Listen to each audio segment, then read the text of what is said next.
Bonjour, je suis Philippe Jourdan du pôle Fibre Énergie Vie. J'ai le plaisir de vous accueillir pour ce webinaire. On sera ensemble pendant 1 heure pour parler d'innovation et plus particulièrement d'appel à projets d'innovation. Donc nous aurons 5 intervenants. Un intervenant d'écomobilier, Fabien Cambon, qui prendra la parole après moi. Et mes 3 collègues, Zoé Lombard, Quentin Barbe et Marie-Christine Lagel, qui sont chefs de projet au sein du pôle Fibre Énergie Vie. Donc après l'introduction que je vous ferai, nous aurons une présentation de l'appel à projet recherche de l'éco-organisme Écomobilier. Et puis différents appels à projets que nous présenterons nous-mêmes, donc DigiCirque, le Green Deal de H2020, Innovation Fund qui est aussi porté par la Commission européenne, l'appel à projet briques technologiques et démonstrateurs hydrogène, un dispositif d'aide à l'investissement de transformation vers l'industrie du futur. On reviendra sur des PIA démonstrateurs qui concernent des sujets sur le bâtiment et l'énergie. Et si on a le temps, mais vraiment si on a le temps, on abordera l'appel à projet hors place qui, lui, ne nécessite pas des candidatures immédiates, donc on pourra en reparler dans un autre webinaire. Je propose qu'on ait 2 temps pour les questions-réponses. Un premier temps à l'issue de l'intervention de Fabien Cambon, donc dans 20 minutes environ, et ensuite un deuxième temps à l'issue de la présentation de l'ensemble des dispositifs. Petit rappel sur qui nous sommes, le pôle de compétitivité. Donc on fait partie d'un réseau d'une 50aine de pôles en France, qui sont tous dédiés à l'accélération de l'innovation dans les entreprises et à la croissance d'activité des entreprises en France. Donc les 50 pôles de compétitivité sont tous basés géographiquement sur des territoires, mais ont une portée nationale et ont des thématiques. Donc il y a beaucoup de thématiques. On a l'aérospatial, on va avoir l'automobile, l'agroalimentaire, etc. Et nous-mêmes, on est plutôt sur le sujet des bâtiments. L'information importante à retenir, c'est qu'on travaille tous en réseau, donc on est vraiment capable de toucher une entreprise qui est à l'autre bout de la France en passant par nos collègues qui sont implantés sur la zone. Et plus particulièrement sur le Grand Est, on travaille avec BioValley, qui est sur les solutions thérapeutiques, Hydreos sur les solutions pour l'eau, IAR sur les questions de bioéconomie, Materalia sur on va dire, les matériaux métalliques composites. Ils ont une thématique un petit peu large, et le pôle véhicule du futur qui est plutôt sur la mobilité. Donc, plus particulièrement pour ce qui concerne Fibre Énergie Vie, nous sommes sur 3 domaines d'action stratégique avec un sujet transversal qui est le bâtiment. Donc, on va s'intéresser au système constructif des bâtiments et pour cela, on a besoin de travailler sur les matériaux et pour avoir des nouveaux matériaux, on s'intéresse beaucoup à la chimie. On va travailler aussi le sujet de l'énergie au niveau du bâtiment, mais aussi de l'environnement du bâtiment, ce qu'on va appeler le territoire, et des services associés à l'énergie. Et puis un 3e domaine qui est l'économie circulaire, où là, on va essayer de porter des nouveaux modèles économiques, de créer de la circularité. Et pour ça, on a besoin de travailler sur des sujets d'innovation technologique, mais aussi d'organisation. L'accompagnement qu'on propose plus spécifiquement sur l'accompagnement à la R&D, c'est d'identifier des opportunités d'innovation, ce nous on appelle la détection, et faire des études de faisabilité sur l'opportunité de monter un projet R&D. Deuxième étape qu'on propose à nos membres, c'est de leur trouver des compétences adéquates, donc d'identifier les partenaires pour un consortium. Troisième étape, concevoir le projet et évaluer sa robustesse, ce qu'on appelle l'évaluation, qui passe par une labellisation pôle de compétitivité. Ensuite, sécuriser les financements de cette activité R&D en identifiant des financements publics, et c'est vraiment aussi l'objet d'aujourd'hui de ce webinaire. Et on a un travail de lobbying, c'est-à-dire de pédagogie et d'explicitation auprès des financeurs pour augmenter les taux de réussite aux appels à projets. Et une fois le projet fini, c'est aider à sa valorisation, que ce soit par la visibilité des résultats, mais aussi, et c'est très important, sur l'assistance à la mise en marché grâce à l'ensemble du réseau des membres du pôle. L'objectif de notre petite heure ensemble aujourd'hui, c'est de vous présenter un certain nombre de dispositifs de financement qui sont aujourd'hui accessibles, et c'est de savoir pour vous si vous êtes concerné ou comment vous pouvez rentrer dans ces appels à projets en tant qu'entreprise ou en tant que laboratoire public de recherche. Donc pour la première séquence, on vous propose de rentrer dans l'appel à projet recherche écomobilier, qui est un appel à projet qui a lieu chaque année. Et là, on a la nouvelle mouture pour 2021. Je ne suis même pas sûr qu'elle est publique. Et c'est Monsieur Fabien Cambon qui va nous en présenter les grandes lignes. Donc je vous passe la parole, Monsieur Cambon.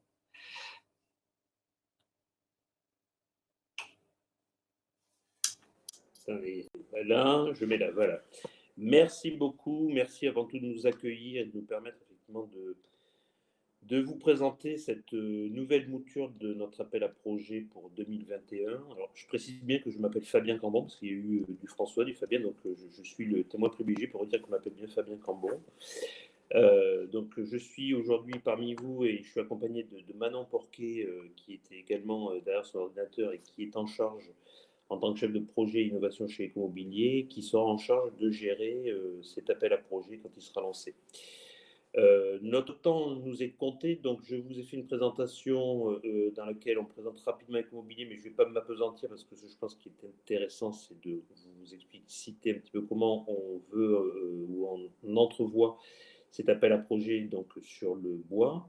Donc, retenez juste sur Ecomobilier que nous sommes l'éco-organisme donc en charge de la fin de vie des éléments d'ameublement en France. On existe maintenant depuis 8 ans. On a été donc créé par 12 actionnaires, 24 actionnaires, 12 distributeurs, 12 fabricants qui représentent l'immense majorité du marché du meuble en France, qu'il soit au niveau de la fabrication des meubles ou de la distribution. Donc vous avez ici nos actionnaires, vous reconnaissez les logos.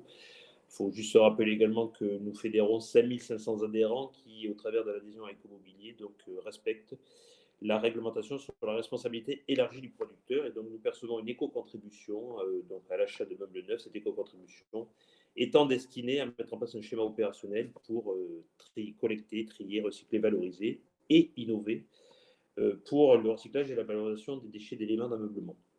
Rapidement, mais vous aurez de toute façon accès à cette présentation, donc vous aurez les chiffres, mais ce qu'il faut retenir, c'est qu'on a un gisement qui représente à peu près 1,2 million de tonnes. Aujourd'hui, on en a collecté, enfin en tout cas en 2019, on en a collecté près de 900 000. On est toujours en montée en puissance. On pense donc atteindre notre optimum aux alentours de 2021-2022. Sur ces presque 900 000 tonnes de déchets d'éléments d'ameublement que nous avons collectés, on affiche un taux de recyclage et de valorisation de 93%, c'est-à-dire que 7% aujourd'hui font l'objet d'une élimination. Quand on a démarré, plus de 50% des meubles allaient en décharge. Aujourd'hui, on est arrivé à 7%. 57% de recyclage, le reste en valorisation énergétique. Et on s'est engagé d'ici 2023 à tendre vers le zéro enfouissement pour l'ensemble des déchets d'éléments d'ameublement que le système donc, que nous avons mis en place collecte. Voilà, bon, rapidement pour Ecomobilier, bien évidemment, on se tient à votre disposition pour d'autres questions. Sur les enjeux de la fraction bois, donc rapidement, je fais un bref retour. Si vous regardez donc, le petit chiffre en bas à droite de la présentation, le bois, c'est 2/3 du gisement d'éléments d'ameublement. Donc c'est vraiment notre matériau majoritaire. Donc on pense que d'ici, donc on estime même que d'ici 2021, on aura un gisement qui voisinera les 650 000 tonnes donc de déchets d'éléments d'ameublement qu'il faut recycler et valoriser. C'est ce bois issu des DEA. Il est majoritairement composé de panneaux de particules. On voit bien que dans nos actes quotidiens d'achat, on est de plus en plus enclin à acheter des meubles en kit qui sont en panneaux de particules. Donc, très majoritairement, c'est du panneau de process et du panneau de particules en particulier. Mais il reste encore une bonne part de bois massif traité et non traité qui permettent d'améliorer qualitativement ce gisement. Ces 650 000 tonnes de bois donc, que nous devrons gérer d'ici 2021, aujourd'hui, on les valorise. On les valorise majoritairement donc, sous forme de recyclage en panneaux de particules pour 67%. Le reste va en valorisation énergétique. Mais on fait face à un problème qui est assez généralisé dans la profession et dans le secteur du bois, c'est qu'on fait face à une saturation des exutoires de recyclage, puisque la seule façon de recycler du bois aujourd'hui, c'est de faire du panneau de particules, qu'il existe 11 usines de fabrication de panneaux de particules en France, que la tendance n'est pas à l'augmentation du nombre d'usines de panneaux de particules, qu'on est obligé d'aller de plus en plus loin pour valoriser pour recycler ce bois. Et donc ça nous amène aujourd'hui à nous orienter de manière résolue vers deux solutions: la diversification de nos exutoires et l'identification de nouvelles capacités de recyclage, préférentiellement en France, mais s'il faut aller à l'export, on est prêt à aller à l'export. D'ailleurs, sur le sujet de l'export, et après je reviendrai vraiment sur l'appel d'offres, globalement, 38% de notre bois part aujourd'hui à l'exportation dans les pays limitrophes de l'Union européenne. On s'interdit d'aller au-delà des frontières de l'Union européenne. Majoritairement, donc les principaux, c'est l'Italie, où on va alimenter les usines de panneaux de particules italiennes, la Belgique, où on alimente les usines de panneaux de particules en Belgique, le Luxembourg, l'Allemagne, l'Autriche. Et une grosse tendance de plus en plus forte depuis 2-3 ans, c'est qu'on alimente la Suède en bois combustible pour alimenter les chaudières de Stockholm, qui alimentent elles-mêmes le réseau de chaleur de Stockholm. On avait démarré petitement et l'an dernier, enfin plutôt en 2020, on va tangenter les 40 000 tonnes de bois qui sont acheminées donc, vers cette usine de Stockholm. L'ironie de l'histoire, je me plais à le répéter à chaque fois, c'est que le bateau que nous utilisons pour donc exporter ces combustibles de bois vers Stockholm est un bateau qui vient de la Russie, qui transportent des pellets de bois qui sont déchargés à Rouen, qui sont transportés par camion à Paris pour alimenter les chaudières de la CPCU, alors que nous, dans le même temps, le bois que nous exportons en Suède vient de la région parisienne, est transporté par route vers Rouen, rechargé sur un bateau et acheminé donc à Rouen, à Stockholm. Donc on se dit qu'il y a peut-être des synergies à créer, et pour créer ces synergies, il faudrait que l'on puisse identifier des possibilités additionnelles de valorisation de notre bois. Tout ça, bien évidemment, se fait dans une logique et dans une démarche qui se veut donc intégrée à la stratégie nationale de mobilisation de la biomasse. Je rappelle rapidement, mais je ne vais pas m'y étendre, donc les objectifs qui sont ceux de la loi de transition énergétique et ceux de la programmation pluriannuelle de l'énergie. À cela, rajoutons la dernière loi AGEC qui est venue renforcer encore le caractère donc impérieux de mobiliser la biomasse disponible en France pour augmenter donc le taux d'utilisation des énergies renouvelables en France. Je rappelle juste que si on traduit les objectifs de la PPE en matière de mobilisation de biomasse, c'est 15 millions de tonnes de biomasse supplémentaire qu'il faudra mobiliser d'ici 2028. Alors, il y a deux façons de la mobiliser. C'est soit on va taper dans le massif forestier français, mais avec les difficultés d'accès à certaines forêts, soit on mobilise aussi le bois déchet qui est aujourd'hui immédiatement disponible et qui peut être encore valorisé et qui offre encore des marges de progression en termes de valorisation.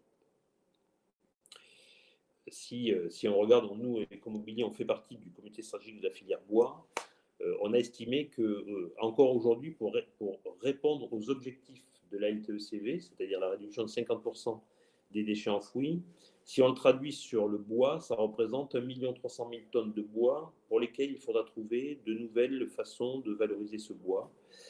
Donc, on estime qu'on pourrait encore mobiliser 400 000 tonnes vers de l'industrie du recyclage en France et en Europe et 900 000 tonnes vers de la valorisation énergétique, sachant que les principaux flux de bois qui sont concernés par ça, ce sont bien évidemment les meubles, mais ça, Ecomobilier et notre ami Valdélia pour les déchets professionnels, on s'en occupe déjà et on a déjà fait une grosse part de ce travail-là. Reste encore aujourd'hui un sujet qui est prégnant, qui sont les déchets du bâtiment et qui sont les déchets de l'industrie de deuxième transformation. La loi AGEC a créé, en tout cas, figé dans le marbre le fait que d'ici 2022 ou 2023, une responsabilité élargie des producteurs sur le bâtiment serait créée, ce qui va générer effectivement une nécessité de mobiliser de nouvelles ressources pour faire face au gisement de déchets du bâtiment, déchets de bois du bâtiment, qui arrivera sur le marché. Et Ecomobilier souhaite également pouvoir proposer aux collectivités locales des opportunités en ce sens pour mutualiser la collecte des déchets du bâtiment en déchetterie avec la collecte des déchets de bois donc dans ces mêmes déchetteries. Et tout ça donc nous pousse aujourd'hui à travailler de manière beaucoup plus forte sur une stratégie que l'on souhaite proposer pour le recyclage et la valorisation du bois. Alors, il y a plusieurs piliers que l'on met en œuvre, qui sont tous traités dans le cadre de la direction technique et innovation d'écomobilier que je pilote, puisque la direction technique, elle s'occupe à la fois des sujets d'éco-conception, c'est-à-dire le début de la vie du meuble, mais également les sujets d'innovation et de recyclage et de valorisation, c'est-à-dire la fin de vie. Donc, on a plusieurs programmes qui sont en cours. On a un programme d'éco-conception qui s'appelle RESET, qui lui aussi est un programme annuel et qui va être, lui, relancé également en 2021, s'adresse plutôt à des metteurs au marché, des producteurs, des fabricants de meubles, et on les invite à réfléchir conjointement sur des façons de mieux éco-concevoir un meuble, de manière à ce qu'il soit moins impactant pendant sa durée de vie, mais qu'il soit aussi peut-être plus facilement recyclable ou valorisable. Et puis on travaille également sur la maximisation du taux d'intégration de DEVA bois dans les panneaux de particules, et l'accroissement de l'offre de valorisation de biomasse et l'identification de nouvelles voies de valorisation.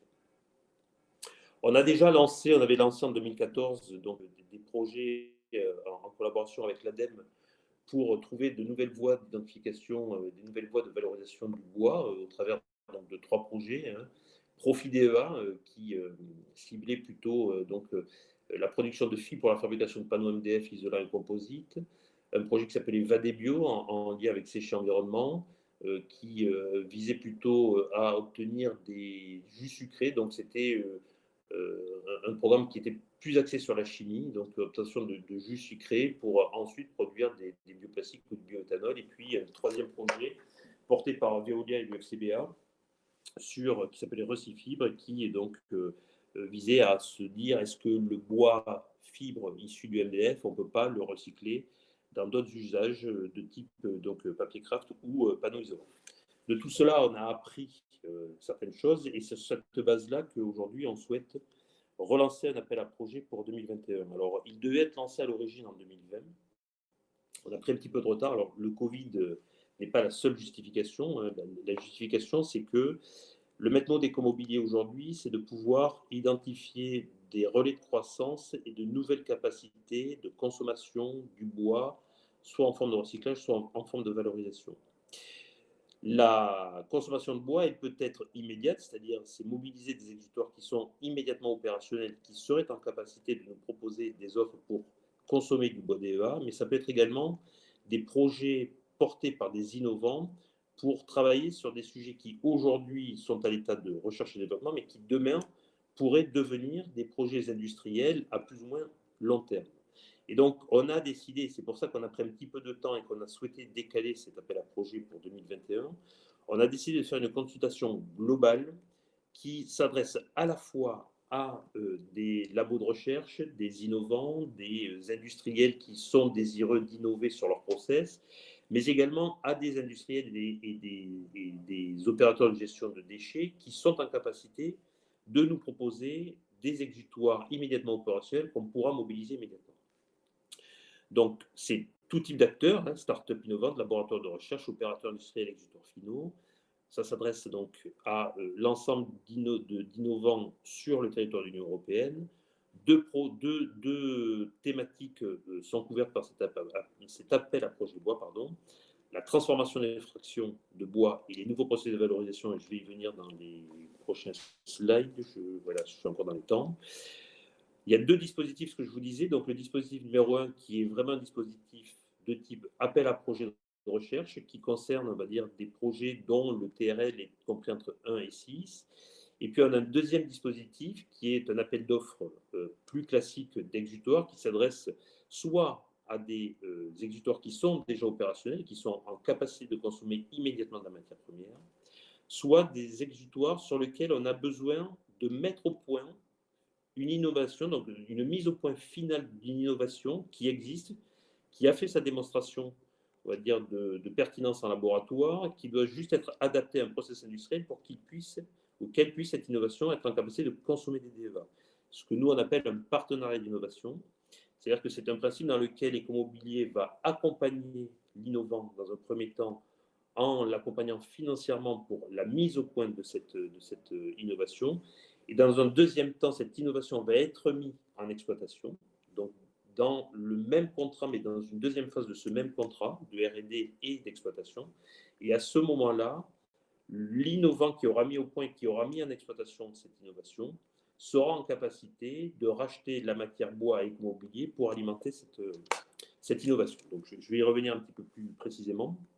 Dans ce qu'on appelle transformation des fractions, et c'est important de le préciser parce qu'il ne faut pas qu'il y ait d'ambiguïté, ce qu'on vise dans cette thématique, ce sont des transformations qui nous permettent de préparer le bois sous forme de particules ou sous forme de fibres, de manière à l'amener à un niveau de préparation suffisant pour qu'il puisse être consommé directement dans une unité qui consommerait cette matière première préparée. Donc, on ne vise pas, je le précise, les innovations liées à la préparation mécanique du bois, que ça peut être du tri, du broyage, du criblage ou des techniques de séparation mécanique classiques. On vise vraiment des sujets, alors on en a mis trois, c'est pas limitatif, c'est ceux qui nous viennent spontanément à l'esprit, hein. Ça va être des traitements mécaniques de type défibrage, explosion à la vapeur, ça peut être des traitements biologiques en utilisant on va dire des champignons ou des cocktails, des dégradations de polluants, donc avec certaines bactéries ou certains microbes. Ça va être tous les sujets qui sont sur les prises en charge des transferts de pollution, donc d'une phase solide, d'une phase liquide. Donc vraiment, le bois reste du bois, il n'y a pas de transformation chimique du bois, il y a plutôt une préparation très poussée pour ou épurer ou donner un autre aspect au bois de manière à ce qu'il puisse être mobilisable immédiatement. Le deuxième thématique, c'est les nouveaux procédés de valorisation. Là, c'est très clairement, on veut sortir du schéma classique. Pour faire du recyclage, on fait des usines de panneaux de particules. Pour faire de la valorisation combustible, on utilise des chaufferies biomasse. Donc là, ce qu'on vise là, c'est effectivement ce qu'on a en tête tous aujourd'hui, et qui sont de plus en plus poussés, c'est tout le sujet autour des black pellets, tous les sujets autour de la pyrogazéification. On voit bien que l'État français a mis 7 milliards d'euros sur la filière hydrogène et qu'il y a peut-être des choses à faire avec le bois. Et puis, alors peut-être que le terme est assez impropre, on parle de chimie verte, mais c'est toutes ces applications qui sont aujourd'hui encore très, très early stage, comme on dit en anglais, hein, qui visent donc la fabrication de microfibriles de cellulose, par exemple, ou de graphène, parce qu'il y a peut-être aujourd'hui des choses, enfin en tout cas des choses qu'il faut mettre en place aujourd'hui pour que demain, on puisse avoir des choses probantes sur ces sujets-là. Et je vais rapidement finir parce que je vois que mon temps est compté. Donc, sur les formats d'accompagnement, ce que je vous disais, c'est que soit on est dans le dispositif numéro 1 qui est un appel à projet de recherche et développement. Et là, l'objet d'Ecomobilier, c'est d'accompagner financièrement ces projets de R&D, mais il n'y a pas à ce stade-là de finalité de mise en exploitation industrielle du projet qui est présenté. C'est-à-dire que il faut se projeter en disant le projet, s'il ne va pas au-delà du TRL6 en fin de projet, il est éligible à ce type de dispositif. Et donc, l'accompagnement financier d'Ecomobilier, il se traduit par effectivement donc une somme que Ecomobilier verse. Alors, je devance peut-être une question, mais à dessein, on n'a pas, comme le fait l'ADEME, identifié des pourcentages d'aide en fonction ou du chiffre d'affaires ou de la typologie de l'innovant. On est dans une logique, on va dire, d'analyse en gré à gré une fois que le dossier a été déposé pour estimer le meilleur niveau de subvention que l'on pourrait donner. Et du côté du porteur de projet, il peut lui aussi espérer ne pas être limité dans le montant qu'il pourrait demander si effectivement le projet a un intérêt très marqué pour Ecomobilier. Les contreparties de ce type de convention de R&D, c'est que bien évidemment, à partir du moment où Ecomobilier finance, les livrables qui sortent de ces projets-là doivent pouvoir avoir un caractère entre guillemets public, puisque Ecomobilier est un organisme à but non lucratif. On ne prétend pas vouloir assumer les logiques de propriété industrielle, mais notre boulot, c'est aussi de faire connaître à l'ensemble de la communauté de l'ameublement les avancées technologiques qui pourraient bénéficier à l'ensemble des parties prenantes de ce secteur de l'ameublement. Donc ça, c'est les deux premiers projets. On a précisé pour les projets vraiment de très faible niveau de TRL, on propose ce qu'on appelle une convention d'idéation Globalement, c'est quelqu'un qui a une bonne idée et qui a besoin, on va dire, d'un accompagnement de manière forfaitaire limitée dans le temps pour traduire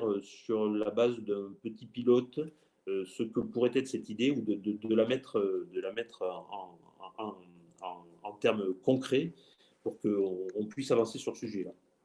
Et puis, on a un deuxième dispositif qui s'apparente plus à un appel d'offres. Donc, ce que je disais, c'est soit un exutoire qui est définitivement opérationnel. Donc, à ce moment-là, le porteur de projet nous fait une offre, une proposition de service en nous disant « Je suis capable de consommer pendant X années, X milliers de tonnes de bois préparé selon telle spécification et je vous propose un prix de rachat de la matière de X. » Soit c'est un porteur de projet, seul ou en groupement, et ce sera l'objet de mon dernier mail qui est là, qui est en seul ou en groupement, qui a une innovation pour laquelle il a encore besoin d'un temps de recherche et développement pour mettre au point cette innovation et pour l'adapter aux besoins spécifiques de la consommation de bois DEA, mais il sait que dans le temps contractuel qui est proposé dans le cadre de cet appel à projet, il sera en capacité de le mettre en industrialisation et il sera en capacité de consommer de la matière première issue des DEA qui est issue de la mise au point de cette innovation. Et à ce moment-là, l'action d'Ecomobilier se fait en deux temps. Il y a un temps de phase, donc un temps de recherche et développement, pendant lequel Ecomobilier va accompagner financièrement le projet pour qu'il puisse franchir les étapes de développement technologique et être mis et arriver au terrain neuf de mise en exploitation. Et une fois que ce projet est mis en exploitation, à ce moment-là, Ecomobilier vendra la matière première DEA à l'exploitant qui exploitera cette innovation à du concurrence, du concours financier qui aura été mis en place au démarrage. C'est un peu un système de payback, c'est-à-dire que pour 1 euro d'avance financière au moment de la mise au point d'innovation, j'ai 1 euro de rachat matière pendant la durée résiduelle du contrat d'exploitation. C'est un sujet qui est équilibré et qui permet effectivement à ce que les deux parties prenantes aient des intérêts communs et des intérêts gagnants sur ce sujet-là. Dernier slide, voilà, l'organisation. Alors la question qui est sur toutes les lèvres, c'est quand est-ce qu'on va lancer ça? Mais aujourd'hui, on ne peut pas vous dire une date certaine.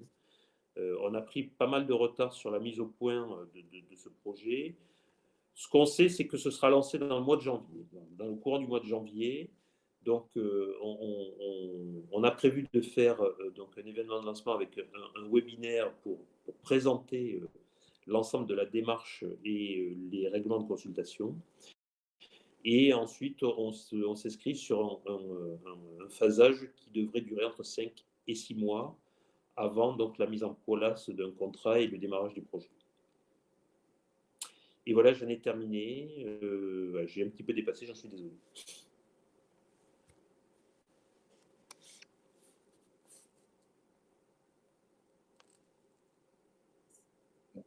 Merci Fabien pour cette présentation. Alors, je vois il y a une question de Jérémy Pouget, donc de Pavatex. Il n'était pas prévu un lancement initial mi-décembre. Alors, vous l'avez dit, c'est que ça va être du coup décalé, c'est ça, à janvier. Oui, il était prévu un lancement initial mi-décembre. Pourquoi on a pris du retard? Parce que précisément, on a souhaité, on s'est rendu compte qu'on s'apprêtait à lancer de manière séparée un appel d'offres de R&D et innovation mi-décembre et un appel d'offres pour identifier de nouveaux exutoires en janvier.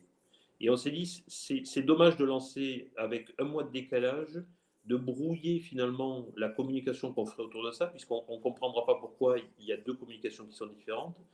Et donc, on a pris le parti de prendre un petit peu plus de temps et de regrouper ces deux consultations en une seule avec deux dispositifs différents. Et ça, effectivement, ça nécessite quand même une coordination supplémentaire pour que les choses soient claires et que les gens qui répondraient à ces appels d'offres ne soient pas en proie au doute quand ils devront répondre à l'un ou à l'autre des dispositifs. Ok, merci pour ce retour. Je ne sais pas s'il y a d'autres questions. Après, n'hésitez pas, vous pouvez lever la main dans la colonne de droite sur le statut. On peut vous débloquer les micros, puisqu'on est on est une cinquantaine, donc ça qu'on peut facilement donner la parole. Après, juste pour bien confirmer, donc ça sera lancé en janvier. Les 2 mois en fait de dépôt, du coup, ça sera clôturé, c'est ça, fin février ou début mars? Oui, alors, voilà, c'est-à-dire que Clôture, ce sera 2 mois suivant la date de lancement. D'accord, mais c'est donc une fenêtre de tir assez rapide du coup. Ok. Alors, il y a une question. Après, Jérémy, c'est qu'on peut vous donner la parole, déverrouiller votre micro si c'est plus facile de. Est-il possible d'avoir la présentation réalisée? Bien sûr. C'est-à-dire celle-ci? Oui, Ah, elle est enregistrée. Oui, pour moi, c'est les slides de présentation. Donc, Oui. je ne sais pas si c'est bien ça, Jérémy, mais en tout cas, oui, ça sera diffusé. Oui. OK. Alors après, je ne vois pas d'autres questions pour le moment. En tout cas, voilà, les slides vous seront communiqués et puis on pourra faire remonter s'il y a des questions plus précises à Ecomobilier, donc à Fabien Campon et à Manon Porquet pour vous transmettre les demandes et puis avancer sur des montages de projets. En tout cas, on vous remercie à nouveau. Je ne vois pas Je vous en prie. d'autres questions. Et puis, voilà, on reste en contact pour annoncer du coup le lancement en janvier. Merci beaucoup du coup à Ecomobilier. On va enchaîner directement donc avec un dispositif qui concerne les PME. Donc, c'était vous faire un focus en fait sur le projet DigiCirque et le premier appel à projet qui concerne donc les villes circulaires. Donc, le projet DigiCirque, c'est un projet donc, qui est lauréat du programme H2020 InnoSup, donc qui est coordonné par Cap Digital et qui comprend donc 11 partenaires dans 9 pays. Pour bien comprendre en fait le dispositif InnoSup, l'idée c'est de pouvoir apporter en fait de l'argent directement aux PME. Donc c'est ce qu'on appelle en fait au niveau des financements en cascade. En fait, le consortium reçoit de l'argent qu'il doit distribuer après aux PME et donc qui lance différents dispositifs de financement. L'objectif du projet DigiCirque, c'est vraiment de booster l'économie circulaire grâce aux outils numériques et donc de pouvoir accompagner le développement et la mise sur le marché donc de solutions, de produits, de process basés donc sur des chaînes de valeur circulaires à la fois dans différents pays et dans différents secteurs. Donc, comme je disais, il y a à peu près 2,4 millions d'euros de financement en cascade qui vont concerner trois thématiques qui ont été retenues, qui sont donc la ville circulaire, qui est le premier dispositif qui va être mis en avant, la Blue Economy et la bioéconomie qui viendra plus tard, donc plutôt courant 2020. Donc, l'idée, c'est vraiment de soutenir les PME.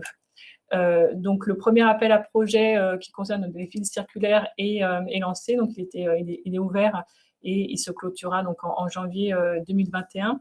L'idée, c'est vraiment de pouvoir augmenter l'efficience des villes, de pouvoir diminuer leur empreinte écologique et aussi un enjeu sur la santé, l'éducation au niveau des habitants. Donc, il y a 4 challenges qui sont ciblés. La ville autonome, la gestion des déchets, la consommation durable et l'éducation, avec différents secteurs ciblés qui sont le bâtiment et la construction, les plastiques, l'énergie, l'eau et l'alimentation. Donc, pour cet appel à projet et pour les futurs, il y aura 15 consortia qui sont sélectionnés par appel à projet. Et l'idée, c'est d'avoir un programme d'accélération de 12 semaines, donc là, qui se déroulera donc, de mars à juillet 2021. Et l'idée, c'est de pouvoir vous accompagner dans la maturité de votre projet, de pouvoir fiabiliser nos business models, même au niveau des prototypes, donc de vraiment passer d'un TRL 4.5 à un TRL 6.7 et d'accompagner certains consortia, donc 5, sur les phases après suivantes, de pouvoir pitcher devant des investisseurs. Donc, c'est vraiment un accompagnement business individuel et personnalisé, donc à chaque PME et consortia, et aussi de pouvoir vous mettre à disposition différents outils pour pouvoir tester, développer des solutions, et notamment des outils aussi de matchmaking pour pouvoir trouver des PME dans d'autres secteurs et d'autres pays. Les critères d'éligibilité sont simples, c'est des consortiums donc de 2 PME au minimum, issus de pays et ou de secteurs différents. Et donc, les PME doivent être basées dans les États membres de l'Union européenne ou les pays associés au dispositif H2020. Et au niveau du financement, donc c'est 60 000 € de financement par start-up ou PME, sans justification en fait au niveau des fonds propres et au niveau des dépenses éligibles. Donc, ça sera à la fois donc les voyages, l'hébergement pour les événements du projet. Donc, comme mentionné, ça sera des accompagnements, des MOOC, des présentations. Donc, ces dépenses sont éligibles.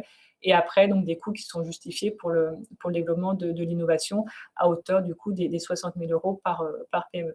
Donc, on vous a mis le lien pour en savoir plus, pour pouvoir accéder au dossier, aussi au niveau des outils de matchmaking. Après, voilà, le pôle est là aussi pour vous accompagner dans le montage du projet et puis de vous mettre en lien justement avec des PME, des acteurs au niveau national ou européen.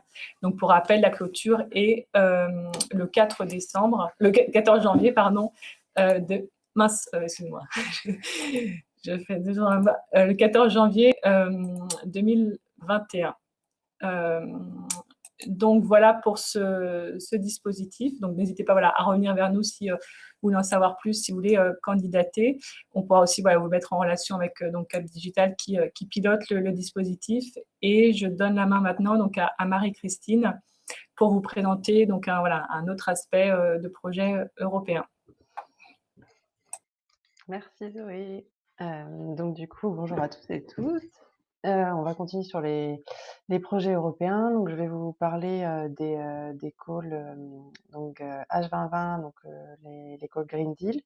Donc en fait, la Commission européenne a lancé ce call H2020 Green Deal afin de répondre aux besoins pressants de faire face à la crise climatique et d'assurer une meilleure protection de l'environnement et de la biodiversité.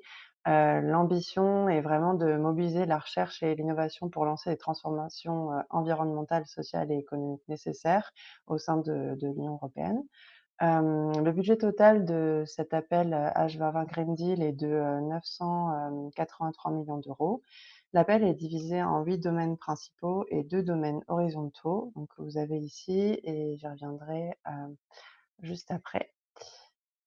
Hop, donc par rapport à la temporalité en fait de ce call, donc les calls call c'est appel à projet en anglais, ont été ouverts donc depuis le 22 septembre et ont une deadline fixée au 26 janvier 2021. L'information aux candidats interviendra vers juin 2021 et la Commission européenne a signalé qu'une signature des conventions de financement devrait intervenir maximum 8 mois après le dépôt donc prévu le 26 janvier. Donc là, je vous ai remis toutes les thématiques que couvre le Green Deal. Donc c'est assez vaste, assez large. Je vous propose de faire un focus sur les thématiques donc qui nous intéressent un peu plus ici au pôle Fibre Énergie Vie. Donc les thématiques 3 et 4 qui sont en rapport avec l'économie circulaire et la construction et la rénovation énergétique. Donc voilà, je vous ai fait le focus sur les appels à projets correspondants. Donc pour les domaines 3, donc industrie pour une économie circulaire et propre. Donc dans ce domaine 3, il y a 2 appels à projets auxquels vous pouvez répondre. Donc le premier, c'est fermer le cycle industriel du carbone pour combattre le changement climatique. Pour cet appel à projet en particulier, il y a un budget prévu de 80 millions d'euros. Les projets attendus sont des projets de type Innovation Action et doivent avoir un budget de 40 millions d'euros. Le second call du domaine 3, donc sur l'économie circulaire, est la démonstration de solutions systémiques pour le déploiement territorial de l'économie circulaire. Pour celui-là, il y a un budget de 60 millions d'euros et les projets attendus en Innovation Action également doivent être entre 10 et 20 millions d'euros. Enfin, le domaine 4, donc le domaine, sur, les bâtiments efficaces du point de vue énergétique et des ressources. Donc dans ce domaine, il y a un pôle, donc qui est construire et rénover efficacement. Le budget alloué, sera de 60 millions d'euros et les projets attendus sont également des projets d'Innovation Action, donc de 10 à 20 millions d'euros.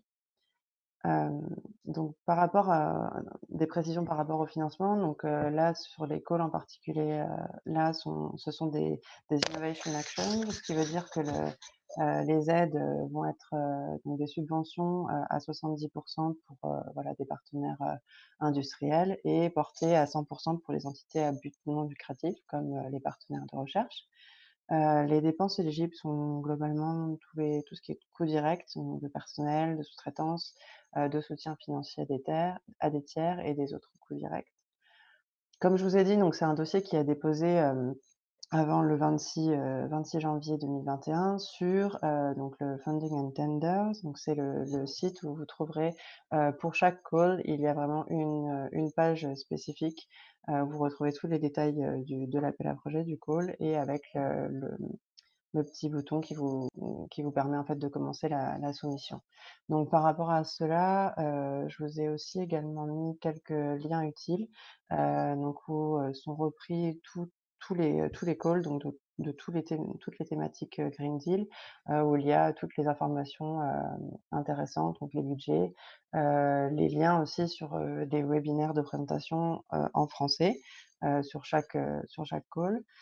Je vous ai remis aussi un lien sur les différents types de financement européens. Donc là, en particulier, on a parlé des projets de type Innovation Action, mais il y a aussi des projets, de Research and Innovation Action et aussi de Coordination and Support Action. Donc vous aurez les informations ici.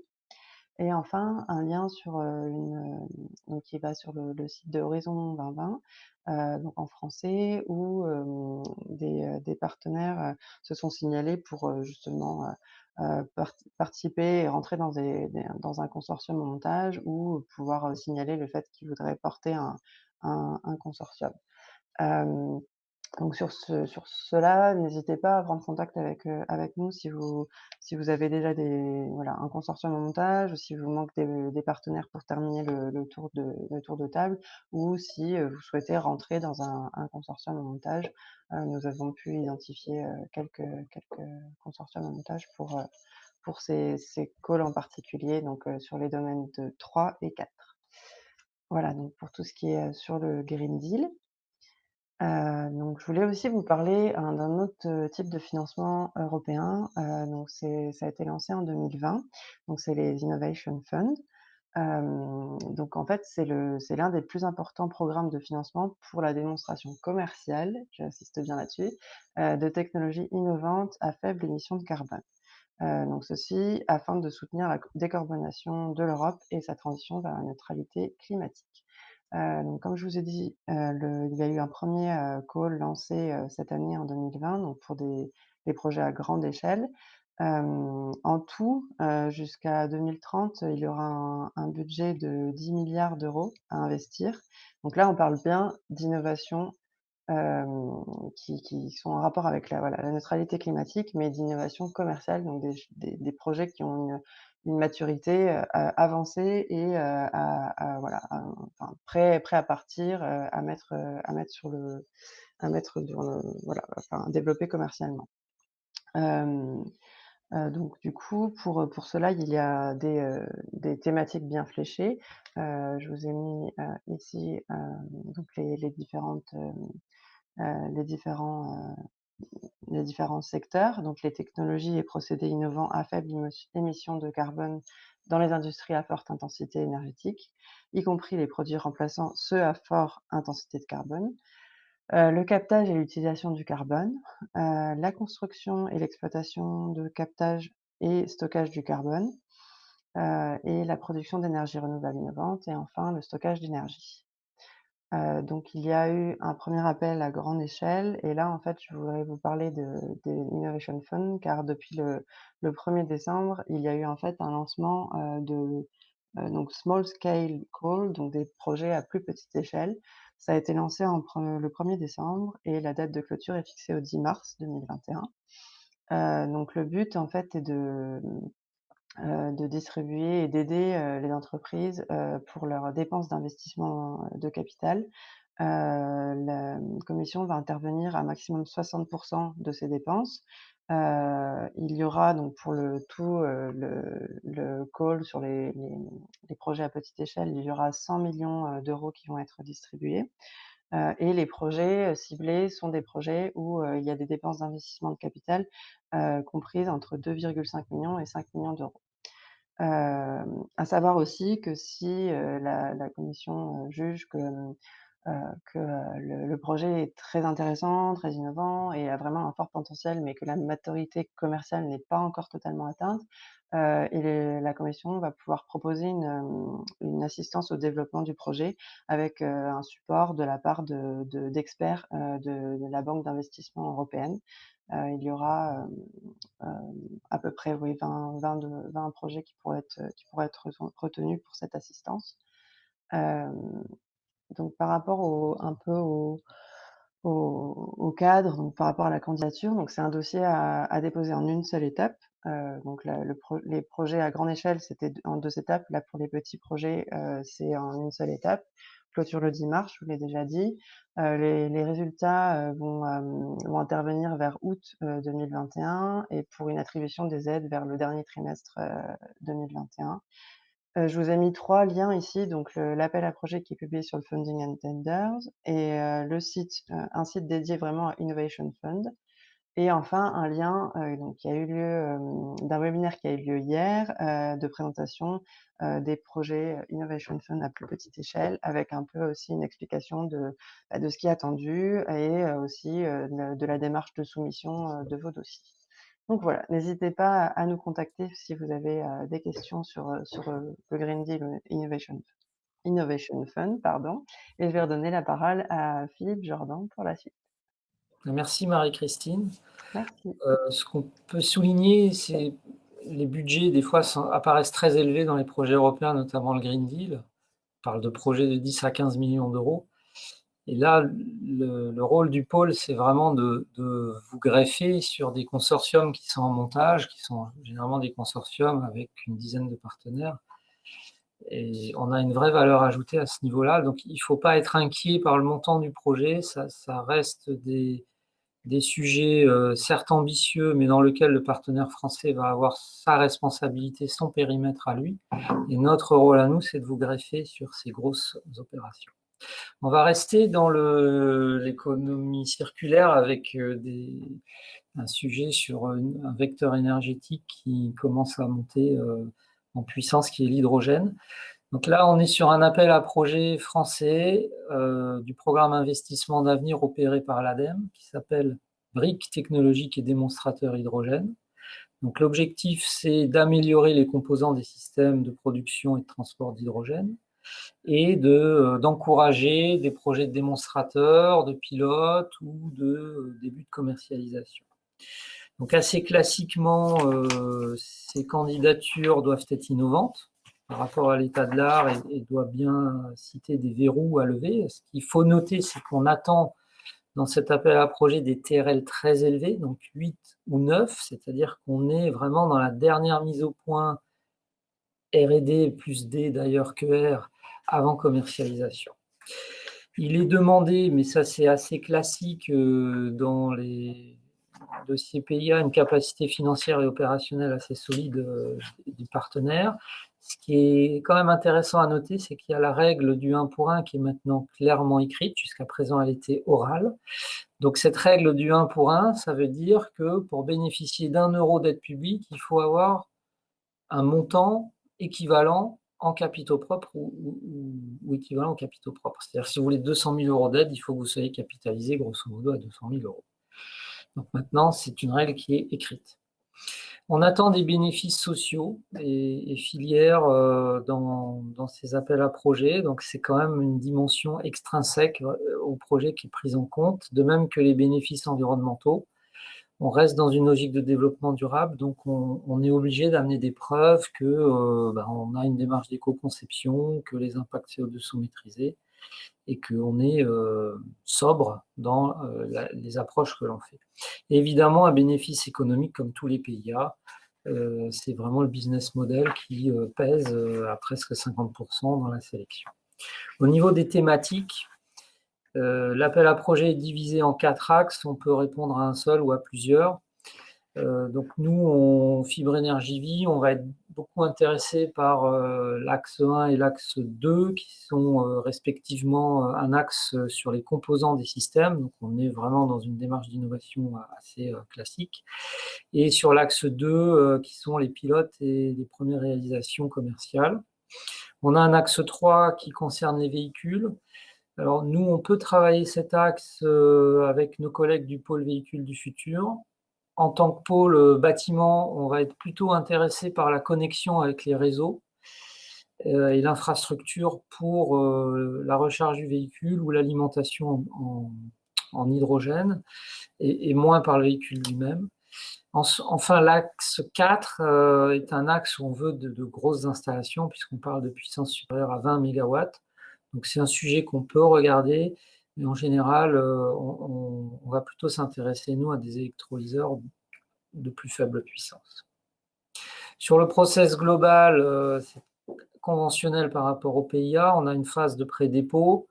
Par expérience, nous, on considère qu'elle dure environ 3 mois, cette phase de pré-dépôt, et elle va prévoir un échange informel avec l'opérateur qui est l'ADEME, pour aller jusqu'à une date T qui est la date de dépôt, et ensuite on va avoir un processus qui va durer environ 6 mois avant le démarrage effectif du projet. Donc on est globalement sur une démarche qui dure à peu près 9 mois. Les financements sont accessibles à tous les acteurs, donc toutes les tailles d'entreprise sont prises en compte, et puis les organismes de recherche aussi. Donc on a des taux d'aide sur la partie recherche qui se situent entre 25 et 60%, avec une prime pour le projet collaboratif. Et il y a un autre dispositif qui est mobilisable qu'on appelle le dispositif LDE, ligne directrice environnement, qui lui s'intéresse à l'investissement qui est réalisé et qui va regarder les contributions de la technologie sur la protection de l'environnement par rapport à une solution de référence. Donc la solution de référence, elle est négociée avec Bruxelles, l'opérateur qui est l'ADEME, donc on ne peut pas la dire à l'avance, et c'est l'écart en fait de coût d'investissement entre cette solution de référence et la solution projet qui va constituer l'assiette de l'aide LDE, celle-ci étant de l'ordre de 50%. Donc pour finir sur cet appel à projet, on a des critères de prise en compte du financeur qui sont assez conventionnels sur le montage du projet, le consortium, le plan de financement et les innovations. Donc là, il n'y a rien de nouveau. Par contre, il y a des critères d'éco-conditionnalité, de réplicabilité, de pertinence des modèles d'affaires qui sont assez spécifiques. On est quand même sur des sujets émergents, l'hydrogène, donc il faut être assez vigilant à ces aspects-là de la sélection. Et puis les impacts socio-économiques sont assez classiques eux aussi par rapport au PIA. On va passer à un deuxième appel à projet qui, lui, ne finance que l'investissement. Donc, il vient financer sous forme de subvention l'acquisition d'un bien qui va être immobilisé dans les charges de l'entreprise. Donc, toutes les entreprises peuvent accéder à ce financement-là. La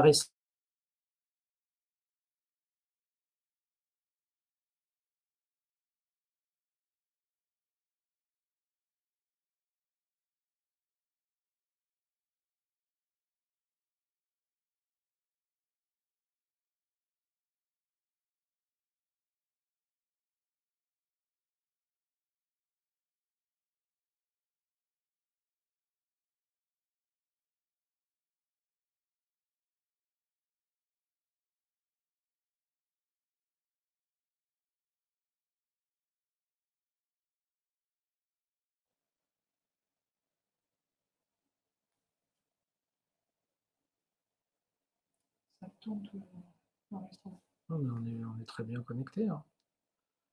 Pour moi, c'est un problème du côté de Le click meeting. Hein.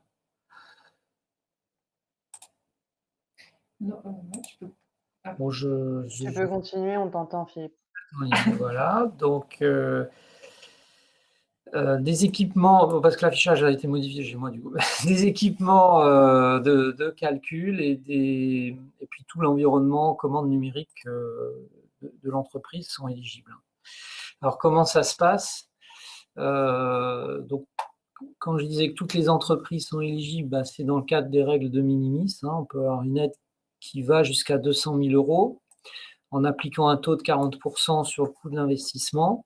Dans le cadre du régime exceptionnel des aides Covid, donc si l'entreprise est réputée être en difficulté de trésorerie, l'aide peut monter jusqu'à 800 000 €. Par contre, on a des aides qui sont un peu plus avantageuses pour les petites entreprises ou les PME. Donc, on peut aller jusqu'à 20% à ce moment-là de l'investissement. On n'a plus ce plafond des 200 000 € pour les TPE. Et pour les PME, on va aller jusqu'à 10% de l'investissement ou 200 000 €. Donc, ce guichet, il va se terminer au 31 décembre. En théorie, il est reconduit en 2021 et 2022, sauf que l'État nous informe qu'il y a des modalités en négociation avec Bruxelles sur cette reconduction. Et l'opérateur qui gère ce dispositif est l'Agence de services et de paiement, ASP. Et donc, il faut aller sur leur site pour remplir un dossier. Ce n'est pas très compliqué, c'est une belle opportunité pour l'investissement des entreprises. On va enchaîner avec les PIA démonstrateurs et donc je vais passer la parole à Quentin Barbe. Merci Philippe. Voilà, j'espère que vous m'entendez bien. Donc effectivement, on va parler dans cette partie de l'action démonstrateur et territoire d'innovation de grande ambition, donc DTIGA, du programme d'investissement d'avenir, donc du PIA, qui a vocation, pour rappel, à financer et à accélérer la mise sur le marché de solutions innovantes. Alors, effectivement, qu'est-ce qui est attendu sur ces solutions? C'est bien sûr qu'elles aient une plus-value environnementale, mais aussi qu'elles soient innovantes au regard de l'état de l'art et puis au niveau de la concurrence. Donc, innovante, ça veut dire à la fois sur la partie, ça peut être sur un volet technologique, économique et organisationnel. Comme l'a dit Philippe Jordan, sur la notion de PIA, ce qui est important, c'est bien sûr le modèle économique qui va être apprécié et regardé. Donc, il faut que la solution réponde à un marché qui soit caractérisé et quantifié et que le niveau de maturité de la solution soit assez élevé, puisqu'à l'issue du projet, il doit pouvoir être commercialisé à l'issue du projet. Et enfin, un dernier point, la solution doit être réplicable. Donc, on s'intéresse dans cette action à 3 appels à projets qui sont système énergétique, ville et territoire durable, économie circulaire, éco-efficience dans l'industrie, l'agriculture et l'eau, et un 3e, bioéconomie et protection de l'environnement. Alors, on va se concentrer sur les 2 premiers qui, effectivement, répondent bien à la feuille de route du pôle Fibre Énergie Vie. Alors, ces 3 appels à projets, ils ont un cadre commun en termes de critères d'éligibilité et de sélection. Alors, sur les critères d'éligibilité, on est sur des projets qui sont soit monopartenaires ou collaboratifs, destinés à tous les acteurs économiques, PME, ETI, grandes entreprises, et aussi aux acteurs non économiques, donc organismes de recherche ou collectivités. Le coût total du projet doit être de 2 millions d'euros minimum, donc pour pouvoir déposer une candidature. Sur le financement, on est sur 2 types d'aides. Aide RDI, recherche, développement, innovation, et aide LDE, donc protection de l'environnement, dont Philippe Jordan en a parlé juste avant. Donc sur ces 2 types d'aides, on est pour la première entre 25 et 60% de l'assiette éligible, et sur la deuxième entre 35 à 55% de l'assiette éligible. Nature de l'aide, elle dépend en fait de la structure de la taille des structures, de la typologie des structures. PME et ETI, on est soit en 100% en avance remboursable, soit on a une part en avance remboursable et une part en subvention, qui est de 67% et de 33% pour la subvention. Pour les grandes entreprises, là, on est effectivement aussi soit tout en avance remboursable pour l'aide, soit 80% en avance remboursable et 20% en subvention. Sur la partie effectivement RDI, pour les entreprises, les dépenses éligibles sont les frais de personnel, les petits matériels et consommables, les frais liés à la propriété intellectuelle, donc on exclut les frais de dépôt, de brevet, les frais de déplacement, fonctionnement, et bien sûr les coûts d'amortissement et d'investissement au matériel non récupérable. Pour les laboratoires, les frais de personnel également, spécifiquement utilisés pour le projet, les prestations externes, les petits matériels, et les frais de déplacement, investissement du matériel non récupérable. Donc, sur la partie LDE, donc c'est effectivement bien, comme le rappelait Philippe, sur des notions d'investissement par rapport à une solution de référence qui est définie avec l'ADEME, et c'est l'écart d'investissement entre la solution et la solution de référence, c'est ce qui est pris en compte comme dépenses éligibles. La candidature, donc c'est au fil de l'eau, mais la date de clôture se rapproche, donc elle est au 20 janvier 2021. Il faut aussi compter un rendez-vous de pré-dépôt avec l'ADEME avant de déposer le dossier final. Donc, si vous avez des projets dans ce sens, n'hésitez pas à nous contacter assez rapidement. Ensuite, pour rentrer un petit peu plus donc ça c'était le cadre commun, sur les thématiques. Donc, sur les deux appels à projets qui nous concernent plus particulièrement, le premier SEVTD, on va s'intéresser à 3 axes. Donc, il faut effectivement rentrer dans au moins un des axes. Le premier, c'est système énergétique optimisé. Donc là, on parle d'intégration entre réseaux et vecteurs d'énergie énergétique, de planification, de pilotage à différentes échelles. Sur l'axe 2, on est plus sur le développement et l'expérimentation de solutions, de technologies de production, de nouveaux services, de nouveaux usages.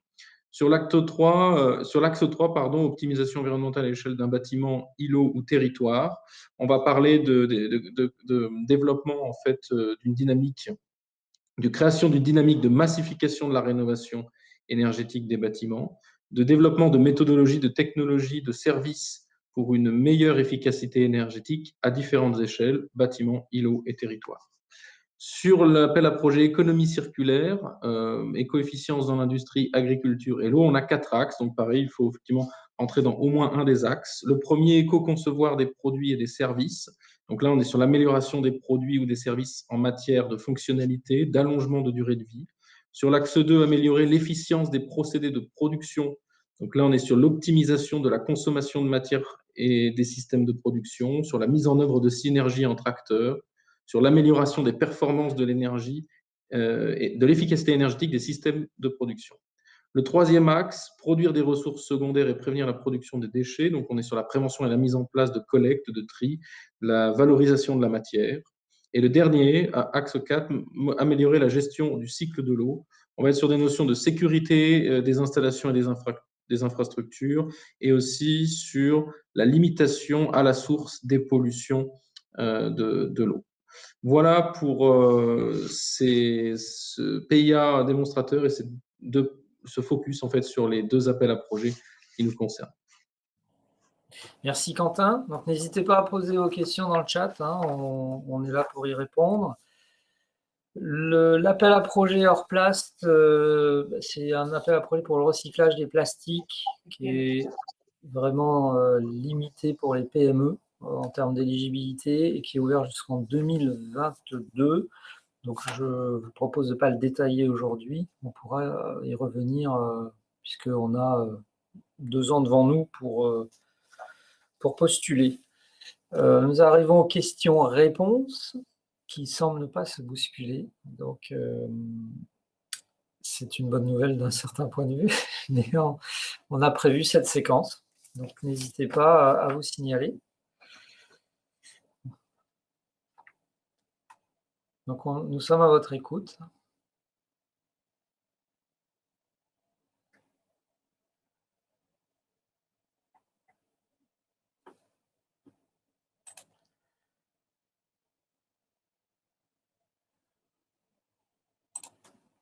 Donc, je vais ouvrir mon chat. Alors, les présentations écomobilier, a priori valide, hein, la communication. Et pour ce qui nous concerne, évidemment, c'est disponible. Donc, on vous l'enverra par email.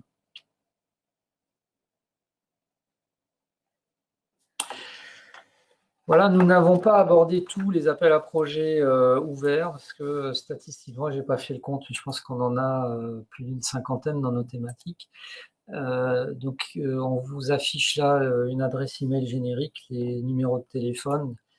On vous encourage à nous contacter dès que vous avez le moindre questionnement sur l'existence d'un dispositif de financement ou sur l'éligibilité d'un projet à un dispositif. On n'aura peut-être pas les réponses en ligne instantanément, mais on s'engagera à vous répondre dans les plus brefs délais après vérification auprès des financeurs. Et puis, si vous cherchez à trouver des partenaires pour consolider vos réflexions, on est là pour ça aussi. Donc, je vous remercie beaucoup pour votre participation à ce webinaire et on vous donne rendez-vous au prochain. Je ne connais pas la date précise, mais en général, on a une fréquence trimestrielle. En tout cas, restez à l'écoute. Merci à tous et très bonne journée. Au revoir.